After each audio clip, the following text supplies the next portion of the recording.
अब जब जो है वो ख्वाजा साद रफीक जो है उन्होंने दोबारा से फौज के खिलाफ कट्टा खोल दिया। अच्छा, ख्वाजा साद रफीक साहब ने जो बातें की है ना, ये बातें इससे मैं इत्तेफाक इसलिए नहीं करता कि वो ये कह रहे हैं कि मुझे उठाकर ले गए थे जनरल मुशर्रफ के दौर में और मुझे फलां फौजी था, उसने मुझे बांध के बहुत ज्यादा मारा।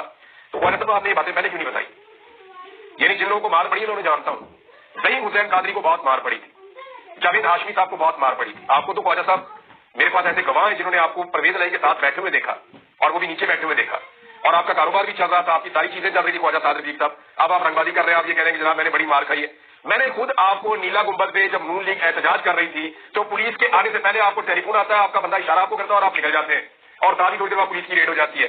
तो ख्वाजा साहब आपने तो मिलजुल के किया सारा काम हमेशा परवेज मुशर्रफ के दौर में। हाँ, जिन लोगों ने मारे खाई उनको नवाज शरीफ ने फोन किया और कहा कि आप कल को गवर्नर बनेंगे, आप कल को वजीर आला बनेंगे। उनकी बीवियों को टेलीफोन करके नवाज शरीफ ने और शहबाज शरीफ ने कहा, और बाद में उनको एमपीएस भी नहीं बनवाया। मुझे वहीद गुल साहब ने अपने मुंह से कहा था कि जनाब मारे हमने खाई कारकुनों ने और उन्हें सारे ये ले जाते हैं। तो ख्वाजा साहब अब आप ये बातें पता क्यों कर रहे हैं? ताकि इस वक्त एस्टेब्लिशमेंट जो भी पाकिस्तान तरीके इंसाफ के साथ कर रही है आप उसको जस्टिफाई कर सके कि जनाब हमने भी तो मारे खाई हुई है, ख्वाजा साहब तुझे कोई नहीं मार खाती। अभी आपने मुझे खुद फोन करके कहा था, और क्या कहा था वो भी मैं बता दूंगा अगर आप चाहेंगे।